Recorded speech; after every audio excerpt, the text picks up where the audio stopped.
Brace yourself for the literal terror I'm about to share with you. I don't even know if this is the place for a story like this, but I can't think of anywhere else to talk about it, and I just need to put it out there. I've told everyone under the sun about this. My family, my neighbors, my friends, random news outlets. It's never enough. I can't really explain it, but I feel some weird obligation to inform as many people as possible about what's been happening to me. So here goes. It's November of 2019 as I'm writing this. The story goes way back. I'm talking like 7 years plus. I can't tell you the exact year off the top of my head, but let's just say 2012. It might have been 2013, but that's my best guess. I was in my mid-20s with a stable job and girlfriend who's now my fiancée. I never went to college, so I had been in the workforce for a while, and it was unlikely that my life would ever experience any drastic change. Because of that, there was no reason for me to move far away from home, so I didn't. At that age, my girlfriend and I had just moved into my childhood home that my parents so graciously passed on to me as my first house. It's an extremely old brick house that my dad had actually inherited from his parents when he was around 40, so I'd be keeping it in the family. The house itself has seen a few rounds of renovations, but you can still tell it's old. It's the brick that gives it away. There are very few brick houses in our area, so it sticks out like a sore thumb. I kind of like that though, it feels special. Speaking of our area, we live in a very woodsy neighborhood, so the houses are spaced pretty far apart. Our house is also the last lot on our street, so instead of bordering the woods on just one side, we border it on two. The woods back there is massive, and I mean massive. As a kid, my brothers and I would often go exploring in there, but no amount of aimless wandering ever got us even close to charting the whole thing. I'm sure some people would find that intimidating, but I've always enjoyed the wilderness, so it wasn't a big deal to me. Plus, I'm a guy who likes keeping to myself, always have, so being isolated in my own little corner of the earth was appealing. Anyway, my girlfriend and I had been living there for a few months when all this started happening. It was sometime in the winter. I can't remember the exact month, all I know is that there was snow on the ground. It was sometime after 8 in the morning on a Sunday, the one day a week I got to sleep in. As I was getting in my pickup truck to treat myself to a coffee like I do every Sunday morning, I noticed something odd. In the driveway, right next to my car, there was what looked like a trail of footprints in the snow. My first thought was that my girlfriend had somehow woken up before me without me hearing her, and she came out to the driveway for whatever reason. But the more I looked around, the more I realized that was impossible. The path led across my front yard and through the hole in our side yard fence, meaning the footprints had originated from somewhere in the woods. On top of that, the trail didn't lead anywhere near our house, meaning they couldn't have been created by my girlfriend. I remember standing there, confused as hell. The trail didn't lead around our house or up to any of the windows, just the driver's side door of my car. That meant someone had walked directly from the woods to my car, only to immediately turn around and walk straight back into the woods. It was bizarre. I ended up asking my girlfriend about it later that day, but she obviously wasn't responsible for it. I wish I could give you more details about that first instance, but it was so long ago that that's about as much as I remember. It must have been at least 2 winters after that when the next thing happened. I specifically remember it being 2015, because that was the year my Seahawks lost the Super Bowl to Tom Brady. I woke up that morning and walked to my car. I think it was a weekday, but I'm not positive. As soon as I stepped outside, I instantly knew something was very, very wrong. There were footprints everywhere. I'm talking in the driveway, near all the windows, around the perimeter of the house. The yard was completely covered in them. I'm a pretty level-headed guy, so I'm not going to say I started panicking, but I'd be lying if I said I was completely calm in that moment.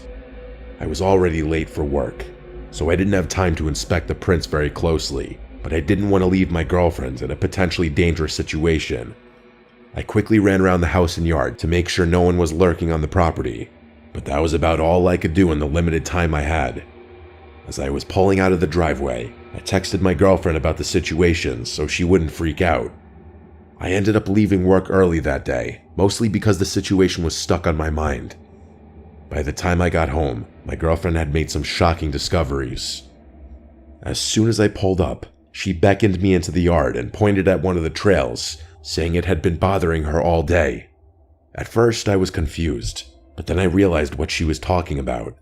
None of the footprints had left any shoe marks. I felt like an idiot for not picking up on it sooner. Whoever had left the footprints had been walking around in their bare feet. I was at a loss for words. Who the hell would walk around barefoot in freezing cold temperatures? My girlfriend suggested that maybe it was some kind of animal, but the prints genuinely looked like 2 human feet. We went inside and called my dad, but he said he'd never experienced anything like that in all of his years of living in that house. He told me to grab my rifle and try tracking down whoever had left the footprints. I really didn't want to, but I knew this kind of thing was my responsibility. My girlfriend wanted to call the police, but I knew that would be a waste of time. We had no evidence that a crime was committed, and I didn't think trespassing would warrant a search. I told her I'd call the police if I found something in the woods, and she agreed. Like I said before, that woods is its own world, so I told myself I'd turn back as soon as the sun started going down. I slung my rifle over my shoulder and headed out. I must have been following the trail for like 30 minutes when I noticed something really strange. Seemingly out of nowhere, the trail split into 2 diverging paths. I didn't know which one to follow. Hell, I didn't even know that was possible. I thought maybe whoever had left the trail had doubled back to confuse me. But then a scarier thought hit me. Was there more than one person out there? I was under the impression that I had been tracking one person this whole time.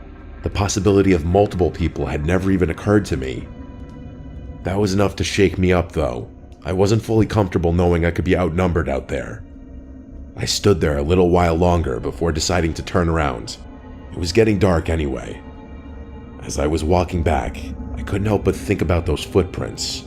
I felt like I would have noticed if 2 people were trying to walk in the same footprints. There's no way the person in the back could have done it without messing up at least once. And then I thought that maybe someone had walked backwards from deeper in the woods to make it look like there had been 2 people there the whole time. And then, obviously, there was the possibility that it was just one person who doubled back on himself. Maybe someone had been carrying another person on his back and just got tired. I really didn't know which explanation was the most disturbing. We did end up calling the police that night, but as I predicted, they told us there wasn't much they could do without definitive evidence of a crime. I told my girlfriend I was going into the woods again the next morning, but it snowed pretty heavily that night, so there were no prints to follow anymore. My girlfriend was obviously terrified, but there was literally nothing we could do. Luckily, that was the last thing that happened that winter. In fact, nothing happened for a few years after that. I would go as far as to say we had forgotten about the whole thing. A lot had happened since then. My girlfriend and I got engaged in that time frame, and we were focusing on other things. I wouldn't be writing this if the story ended there, though. What I'm about to tell you happened less than a year ago. It was just after the new year, so January of this year. One random morning, I woke up to footprints all over my property. Just like that, all the memories came flooding back. My fiancée actually broke down in our bedroom, asking me if we'd ever escaped this nightmare. I didn't know what to tell her. It was actually worse this time. There were footprints leading to my shed, and a bunch of tools were missing. God knows what else those people had done. I was furious. I called up my friend Theo, explained the situation, and asked him if he'd help me. He's a big wilderness guy, and a much more experienced hunter than I am, which is part of the reason I asked him for help. He agreed and drove over to my place a few hours later. My fiancée was worried sick, but I promised her that Theo and I would be able to handle ourselves. We dressed for the cold and geared up, knowing we might be out there for hours. The reason I wasn't worried about the darkness this time around was because Theo had this really expensive thermal scope for his AR-10, which would allow us to see in low visibility. I never spent that much money on hunting equipment, so I'd still be blind, but it was definitely comforting knowing at least one of us would be able to see. I won't sugarcoat it, I was pretty scared by the time we headed out. At first, Theo and I talked as we walked, but after 45 minutes, we were mostly silent. It's like the seriousness of the situation hit us both at the same time. I remember praying to God that I hadn't dragged Theo into some horrible situation. I'm not sure how long we walked after that, but eventually, the tracks once again split into 2 sets of footprints. We followed the one on the left for a few minutes, but at one point, the trail just stopped abruptly. We retraced our steps back to the split, and Theo made a comment about whoever left the tracks really didn't want to be followed. I didn't want to think about it, so we just kept following the footprints in silence. I'm not kidding you. There were at least 3 other dead ends that forced us to retrace our steps, wasting valuable daylight. I remember thinking how remarkable it was that someone could walk backwards so perfectly that a trail of footprints didn't look like it had been stepped on multiple times. I'm telling you, it wasn't normal. The one upside, which Theo pointed out to me, was the dead ends likely meant we were tracking just one person. Eventually, it started getting dark. We were really deep in the woods at that point. I didn't recognize my surroundings at all. The trail of footprints didn't diverge for a long time after that.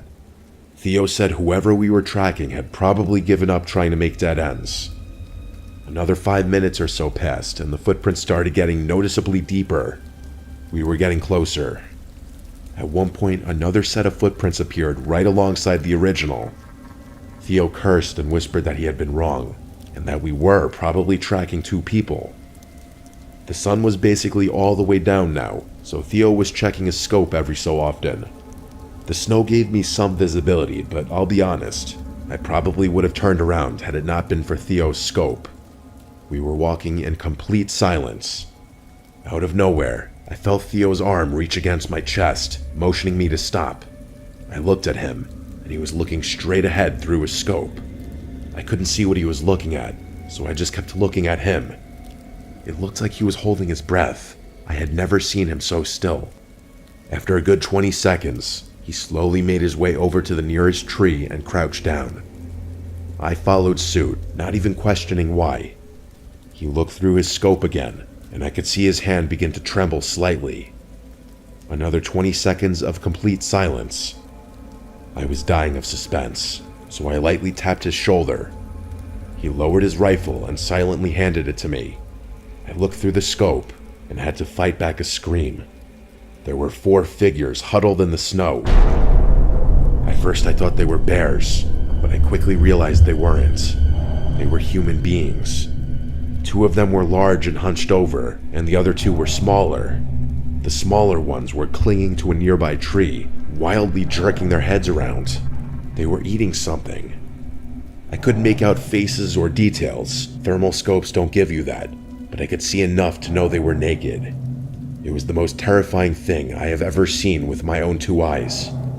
Eventually, the larger ones picked up the smaller ones from off the tree and placed them on their shoulders. They then began walking deeper into the woods. Theo and I sat under that tree for what felt like an hour. We didn't dare move until we were positive that there was no way those things could hear us. By the time we got back to the house hours later, I was surprised to find my fiancée was still awake. She told me she couldn't sleep knowing I was out there and asked what we found. I told her in as minimal detail as possible, but she was still horrified. We called the police that night, who told us they'd search the woods the first thing the next morning. Theo agreed to stay the night so the 2 of us could assist the police in their search. The next morning, the police searched the woods with our help, but called it off after a few hours due to the partly covered up footprints. My fiancé demanded that they keep searching, but they said they couldn't sanction a huge search over some missing tools. I don't blame them, but it didn't feel like closure. Theo and I knew what we saw. Winter's fast approaching, and both my fiancé and I are worried those people are going to come back again. We're seriously considering moving, but haven't been able to get the ball rolling on that. I don't really know what to think. Like I said earlier, I've told everyone I can about what's been happening to us. It's literally been going on for years. None of my neighbors have ever experienced anything like this, which doesn't make sense to me. I don't know why my house is getting targeted or what those people even want. Some of my friends think they're harmless, but other people tell me I'm in grave danger. I think I'm going to try and seal off my yard from the woods, but I don't know what else to do besides that. Hopefully we can move out soon.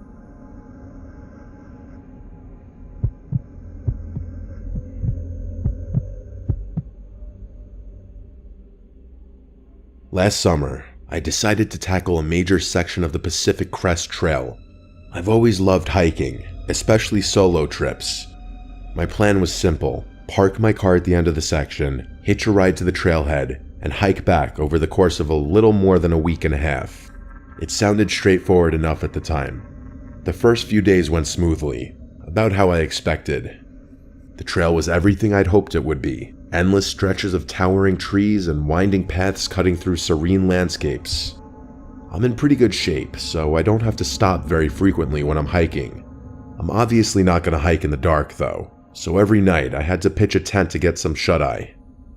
I've always preferred to keep a low profile, especially since solo hikers can attract attention. Because of that, I'd venture a little off the trail to set up my camp each night. I figured it was better that way, minimize the chance of a stranger stumbling across my campsite. Up until the third night, everything was perfectly fine, but what I'm about to tell you is the reason why I'm taking an extended break from hiking or any kind of wilderness exploration for that matter. I woke up in the middle of the night with this odd sense that something was wrong. It was the kind of gut feeling you can't explain, but you know better than to ignore. I looked around my tent. Everything seemed normal inside, so I decided to have a look around the campsite. I drew my rifle, grabbed a flashlight, and unzipped the tent. There was no one out there, no one that I could see at least. I returned to my tent and started checking my pack. That's when I realized my wallet was gone. At first, I thought I'd just misplaced it, maybe left it outside the tent or buried it somewhere in my gear. But after tearing through everything, it was clear someone had taken it. My personal information, cash, credit cards, all of it. How was that even possible, though? Had someone broken into my tent just to steal that one thing and leave? It was unlikely, but randomly misplacing it was very uncharacteristic of me. I came to terms with the unfortunate conclusion that I had probably lost it myself. Things only got worse from there, though.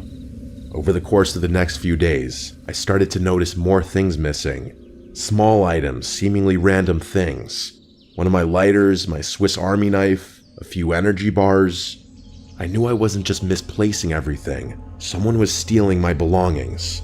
Part of me didn't want to believe it, but by the fourth day, it was undeniable. I was being stalked.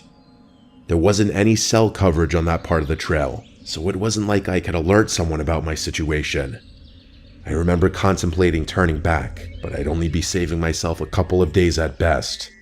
There was no way I'd be able to hike either direction without sleeping, but I didn't feel comfortable pitching a tent in those woods with someone literally stalking me. It was a lose-lose situation. I remained calm and told myself there was a reason I had brought my rifle out there. And then it dawned on me, why hadn't that person stolen my gun? It's almost as if they were deliberately messing with me. That night, I tied my tent shut from the inside, hoping that would keep them out should they return. I tried to stay up for as long as possible, but I eventually fell asleep from pure exhaustion. My plan worked though, because when I woke up the next morning, there was no sign that anyone had been in my tent. By then, the paranoia had set in fully though. The solitude was getting to my brain, and every second of hiking was agonizing. I don't have anxiety, nor have I ever had it, but let me tell you, I've never felt worse in my life than I did over the next few days. Just imagine being in my position. No options but to continue hiking despite knowing someone's lurking not far behind. The anxiety was perpetual, and I was unraveling. I can't explain why or how, but my mind started playing tricks on me. A rustling in the bushes turned out to be nothing. A shadow flickering at the edge of my vision vanished the moment I turned my head. The hallucinations got worse. I can't remember most of them specifically, but the one that sticks out the most is this. As I was walking, I felt myself step into an ankle-deep puddle of water that almost caused me to trip. I literally heard the splash and felt the cold water soaking my sock, but when I looked down, the ground was completely dry. I stood there in complete shock. It felt so real. I had no choice but to continue down the trail. As bad as the days were, the nights were always worse. I tied my tent shut and slept next to my rifle, but nothing made the anxiety go away. At one point, I had to splash cold water on my face to calm myself down. The hallucinations mostly subsided after that. I'm not sure what I would have done if they had continued. The next night, I woke up to the sound of footsteps walking around my campsite. I quietly grabbed my rifle, preparing to confront whoever was there, but my body was frozen in fear. Eventually, the footsteps faded into the woods, but there was no way in hell I was going to sleep after that. As soon as the sun came up, I packed up camp in a frenzy, my hands shaking so badly I could barely tie my gear. I couldn't stay out there another night. I was so close, probably a day and a quarter's hike away from my car, maybe less if I moved quickly. I decided that I wouldn't be stopping to sleep that night, that I'd push through the night to get off the godforsaken trail as quickly as possible. I hiked for hours, as quickly as my body would let me go. When the sun started to set, I gritted my teeth and continued instead of pulling off to pitch my tent. By the time it was pitch black out, I was so close. Probably 2 hours away at most. I kept walking, flashlight in one hand, rifle in the other. I started second-guessing my decision. I had never hiked in the darkness before, and I was not prepared for how difficult it was. That in and of itself was scary enough. I kept going, trying to keep my breathing steady. About an hour passed. I was getting closer. And then, I heard it. Somewhere behind me, I was sure I heard footsteps. I spun around and flashed my light, and to my horror, I saw something slink behind a tree. The adrenaline took over, and I aimed my rifle at the tree. I demanded that they come out in a loud voice. The figure stepped forward. It was definitely a human, but when I tell you it was the most barbaric-looking thing I'd ever seen, I'm not exaggerating. Words cannot describe what I was looking at. He was wearing nothing but a pair of my shorts, which I hadn't even realized were missing. His skin was scratched up in several different places, and his face was covered in hair. He started walking towards me, even though I had my rifle aimed at him. Before I could think, I tapped off a warning round next to him. He jumped at the sound and instantly retreated, sprinting back into the woods. I was in shock. Without wasting another second, I turned around and went as fast as I could. By the time I made it out of the woods, I locked my car doors and called the police. When they finally showed up, they told me that I shouldn't stick around. I didn't need to be told twice. I was out of there that night. The craziest part of the whole thing, in my opinion, was the hallucinations. I didn't think such vivid hallucinations were even possible. It's going to be a long time before I go hiking again, and I can confidently say that when I do, I won't be alone. I would advise anyone planning on hiking the Pacific Crest Trail to be extremely cautious and carry a firearm. This experience is something I still think about often.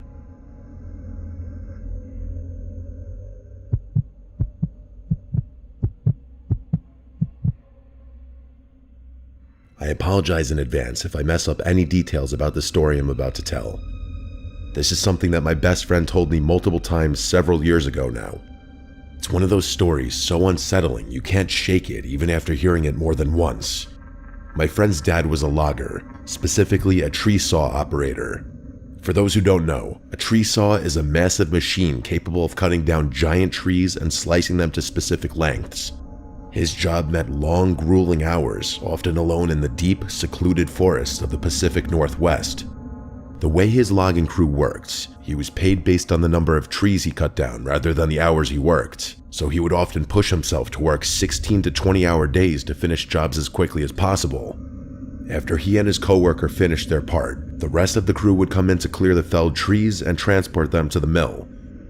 While he spent about half of his time working alone, the other half was spent with his friend Griffin, another tree saw operator. They used radios to communicate, especially when they worked on opposite ends of the same job site. A number of years ago, my friend's dad and Griffin were assigned to a remote job site high up on a mountain. It took the company over 3 weeks just to clear a road wide enough for their trucks and equipment to make it to the site. By the time they began work, they were positioned in an extremely desolate part of the mountain. They were already 10 days in, making good progress, when they started hearing strange chatter over their radios. At first, the voices were muffled, just faint, static-laden murmurs that didn't make sense. They tried switching channels, but no matter what they did, the chatter followed them. Anyone who's used a standard radio knows how strange that is. It should be impossible for anyone to follow you when you're switching channels. As they progressed farther up the mountain, the voices became more distinct.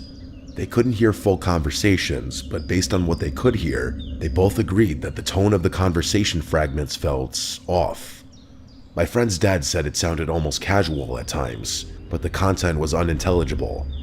They also started finding strange signs that people had been there before them. Random containers, footprints in the dirt, and small makeshift campsites. Like I said before, they were in a place so remote it was practically inaccessible, so these discoveries were deeply unsettling. No one should have been up there. One day, Griffin came across a tent hidden just off a trail and called my friend's dad over. They decided to investigate. Inside, they found a single sleeping bag and a duffel bag filled with the most disturbing things imaginable. Multiple pairs of children's underwear, duct tape, rope, and crude sketches of children being molested. There were even photos of a fresh apple indicating whoever owned it had been there recently. Griffin wanted to pack up and leave immediately. My friend's dad, ever the workaholic, insisted they finish the job. They agreed to limit radio communication to emergencies only and decided to keep working. That night, they sat in the camper, unable to shake the dread that hung over them. The radio crackled to life again, and this time they could make out snippets of a conversation between two men. They were talking about mundane things, collecting water and firewood, but the realization that these men were likely connected to the tent freaked my friend's dad out. Griffin wasn't as fazed, but my friend's dad was losing it. The next night, my friend's dad decided to confront them. When he heard the men talking about gathering bush for a fire, he grabbed the radio and demanded to know who they were and what they were doing there. The radio went silent immediately, and the men didn't respond. That silence was almost more unnerving than the chatter. Griffin was upset that my friend's dad had announced their presence, and the two of them got into a brief argument before deciding they'd escalate the situation the next day. Around midnight, Griffin shook my friend's dad awake, whispering that someone was outside the camper. The first thing he noticed was the soft sound of footsteps crunching on the gravel outside. Heart pounding, he fumbled for his gun, only to realize it wasn't loaded. He had no idea where his ammunition was. Griffin was unarmed, and the idea of calling the police was laughable given their location. They both sat frozen as they heard the camper door handle jiggle. The door creaked open, but didn't fully swing inward. Their camper was high off the ground, and there was no ladder or stool to climb up. Then came the scratching. Long, deliberate scratches along the outside of the door. 4 agonizing minutes passed. Finally, my friend's dad nodded at Griffin, signaling he was going to check it out. He moved quietly toward the door, gripping a flashlight in his shaking hand. Just as he reached the door, it burst open, and he was struck across the face with a knife. His pain was blinding. He fell out of the camper, hitting the ground hard. Before he could recover, a man was on top of him, pressing the knife against his neck. Another man appeared, kicking him repeatedly in the head. Griffin, without hesitation, leapt out of the camper and tackled the man with a knife. The second man bolted into the darkness, and the one Griffin had tackled scrambled to his feet and followed. They disappeared into the forest. Griffin helped my dad's friend back into the truck, and they drove 2 hours to the nearest hospital. It was bad. His face was a bloody mess, and there was a cut across his eye so severe it permanently damaged his vision. They reported the attack to the police, but nothing came of it. 2 weeks later, as the rest of the logging crew finished the job, one of their coworkers was found bound, gagged, raped, and murdered in a ditch. No arrests were ever made. To this day, my friend's dad struggles with PTSD. His right eye, with its disfigured pupil, constantly reminds him of that night. I'm sure he hasn't had a full night of restful sleep since. I've been terrified of deep woods for a long time now, mostly because of my friend's dad's experience. I haven't heard from my friend or his dad in years now, so I can only hope he's doing all right.